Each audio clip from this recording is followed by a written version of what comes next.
கதையோட களமே கற்பனை திறன் வளர்த்துக்கிறது தான்.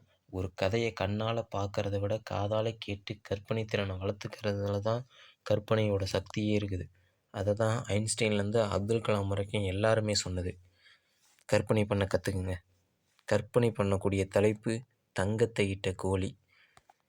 அதாவது the golden egg laying hen. ஒரு சின்ன கிராமம். அங்க ராமன்னு ஒருத்தன் விவசாயி வாழ்ந்து வந்தாரு. அவரு ரொம்ப கஷ்டப்படக்கூடிய மனுஷரு. மிகவும் பண்பான மனுஷரு. அவரு தன்னோட சமுதாயத்தை எப்படியாவது உயர்த்தணும், நான் கவனிச்சுக்கணும் அப்படின்ட்டு நினைக்கக்கூடிய மனுஷரு. ஒரு நாள் காலையில அவரு தோட்டத்து வயலை பார்க்க போகும்போது, அவர் தோட்டத்து பக்கத்துல ஒரு கோழி மேய்ஞ்சுகிட்டு இருந்துச்சு. அது ஒரு அற்புதமான காளை. அப்ப அந்த அற்புதமான காளையில ஒரு அற்புதமான ஒரு கோழி அவருக்கு கிடைச்சது. இந்த கோழி தினமும் ஒரு தங்கத்தை முட்டையிடும். அப்படிப்பட்ட வல்லமை படைஞ்சிருது. இது கிராமத்துல பெரிய வியப்பை ஏற்படுத்துச்சு.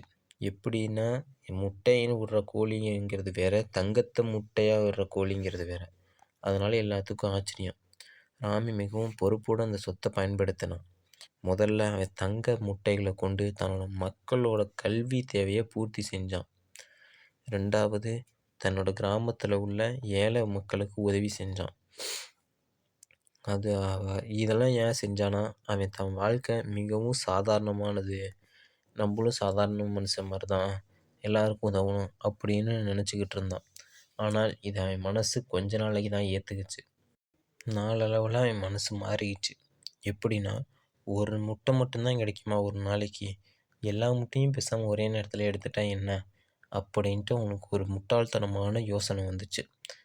அது ஒரு ஆசை அவனை ரொம்ப வாட்டி எடுத்துச்சு. அவன் ஒரு நாள் அந்த ஆசையோட உச்சிக்கே போய் தீர்மானிச்சிட்டான். கோழியோட வயிற்றை கிழிக்கிறேன், எல்லா தங்கத்தை முட்டையையும் எடுக்கிறேன் அப்படின்ட்டு நினச்சிக்கிட்டான். கோழியை கொல்லவே போயிட்டான். கோழியை கொன்னாச்சு. ஆனால் அங்கே ஒன்றுமே இல்லை. கோழி சாதாரண கோழி மட்டும்தான். ஏன்னா அது வெளியே வரும்போது தான் தங்க முட்டை, மற்றபடி அது சாதாரண கோழி. தன்னோட பேராசையால் தன் வாழ்வில் அனைத்து வாய்ப்பையும் அழிச்சுக்கிட்டான். கிராமத்தில் இந்த கதையை பிள்ளைங்களுக்கு எடுத்துக்காட்டாகவும் சொல்லுவாங்க.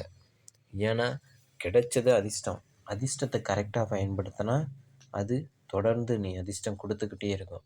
அதிர்ஷ்டத்தை ரொம்ப துச்சமாக நினச்சி அதை யதார்த்தமாக நடத்தினோம்னா அது நமக்கு துரதிர்ஷ்டமாக ஒன்றும். அப்படி தான் இந்த ராமனுக்கு நடந்துச்சு.